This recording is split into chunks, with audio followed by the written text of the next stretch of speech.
Hey everyone, welcome back to 2nd Street.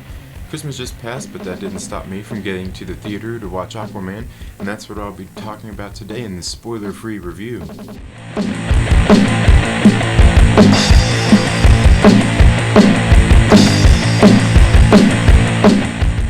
Thank you all so much again for tuning in to the 2nd Street Marvel. I hope you're all enjoying your holidays as winter is now here, and Warner Brothers came bearing gifts for Christmas with the release of Aquaman. Now, I will fully disclose that I don't know a whole lot about Aquaman, so I can't really speak intelligently about how well this film covers the comic lore of Aquaman, but I thought they did a really good job of reintroducing this character after the events of Justice League, a film I'd pretty much forgotten about. And yes, I own the DVD. This film comes in a little under 2.5 hours and covers a lot of ground as we're introduced to two antagonists in a makeshift resolution. It does start to feel a little bit long though, so be prepared for that before you sit down in that seat. You know, go use the restroom.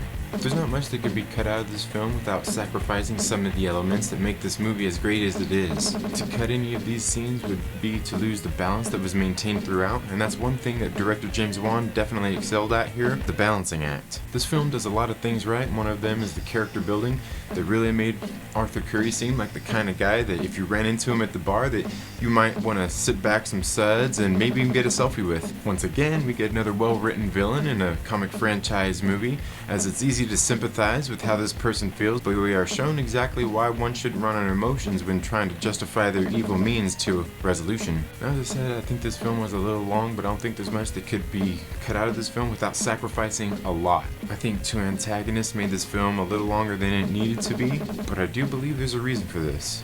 One, to make a good film worth talking about. As I said, they covered a lot of ground in this film, and this video could get long if I covered it all. Two, because they weren't sure what the future holds for them, as the DC universe has been kind of like watching a game of dominoes. So instead of just giving us an origin story, they gave us the full platter, just in case we never make it back to this underwater kingdom, and maybe to assure that we will. Another thing that really helped this film along was the casting. Everybody brought their A game, from the stars all the way to the supporting cast, be it the underuse of an actor like Willem Dafoe, who has endless amounts of talent, to Dolph Lundgren, who is really more of a B-rate action star. Now don't get me wrong, Dolph Lundgren is a good actor and he's in many great films, and this film is definitely within his wheelhouse.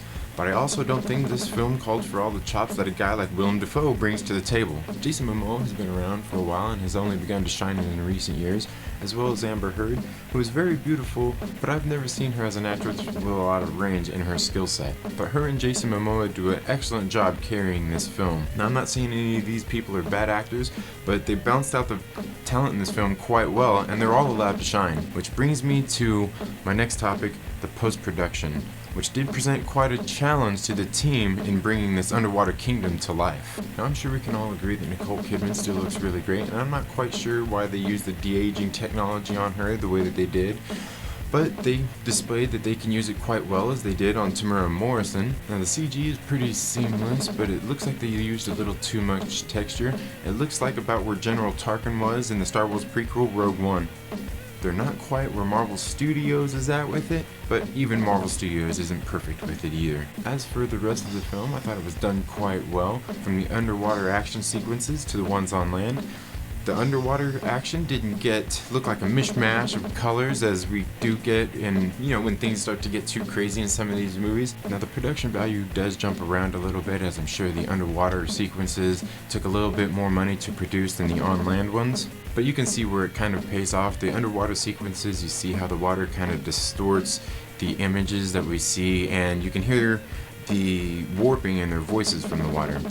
Now, the on-land sequences the production value looked like that of a TV show where they're not as overly produced, and that's not necessarily a bad thing. It kind of reminds me of Deadpool in that sense, where they kind of balanced out their budget to allow for better digital effects in some areas and not need it so much in others. And like I said, it was really well done. It paid off here. In all, DC manages another in-the-park home run, and this is a must-see at the theater, and if you can spend the extra money on IMAX, do it. Don't forget you'll get to see that Avengers Endgame trailer in IMAX 3D as well. Now, I don't like to slam films even when they're terrible, and Warner Brothers has certainly given us plenty of reasons to do that with their DC flicks, but I do enjoy their movies and I park my butt in a seat every time they release a film. Now, as I was writing this, I started to reflect on my childhood and realized that DC has had more of a rich history in cinema, and Marvel is still quite new to the game. When I was growing up, I got to watch those reruns of the Adam West Batman series, got to see Christopher Reeves do an awesome portrayal of the Man of Steel, and even those Tim Burton Batman flicks. Michael Keaton was awesome in those, and I'm not really a big fan of Tim Burton, but I did like those films for sure. Superman and Batman were a huge part of my childhood, and I'm guessing that's probably why I didn't really read a whole lot of DC Comics growing up as a kid. It was mostly Marvel. Now, I'm sure these films helped grow my love of comic books and even movies, so while Marvel is dominating the market right now, movies like Aquaman have me hoping that DC is on the mend. Marvel and DC have always been kind of competing with each other and kind of learned from each other's mistakes. I think at first DC was trying to mimic what Marvel was doing, and I really don't think they need to. DC has taken some different risks in their movies by giving us fully animated CG characters, villains, from the very get-go, where Marvel waited till like Age of Ultron, which, sure, that was probably sooner than some of the DC stuff, but DC, took a little more risks right off the get-go, and I think it paid off. I don't think any of us mind that the characters didn't look that great, but they looked good enough, and they gave us pretty convincing performances. In summary, this is another great film that you should probably see in the theater, and like I said, if you can spend the extra money to see it in IMAX 3D, you should do it. Will this film win any awards? I doubt it, but what of these comic movies ever will? But it did win the most important award of all. My recommendation to see it in the theater. I'm sure there's plenty of things I forgot to cover in this review. If you can think of any, please let me know down in the comments. And if you have any questions, let me know down in the comments, and I will do my best to answer them. Now, as I said, I'm sure I come off as a Marvel fanboy, but I do park my butt in the seat every time the DC releases a film. And whether it's because I'm a glutton for punishment or just because I'm looking to live my childhood memories and hope that DC will one day live back up to them, I do still support them with every release. And I've got all their movies on DVD, except for Suicide Squad, which was the straw that nearly broke the camel's back. But I do plan to get it. That's all I have for this video today. Thank you all for tuning in. Before I go, I do have one thing to let you all know. I'm going to do a giveaway once we hit 100 subscribers on this channel, and there will be more details coming up in my next video. Thank you all for tuning in to the 2nd Street Marvel. If you haven't already, please make sure you're subscribed and click that little bell so you get notifications anytime we have uploaded new content.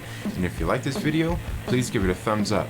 And while you're at it, make sure you share it with a friend and invite them to visit us here on 2nd Street. Have a great day.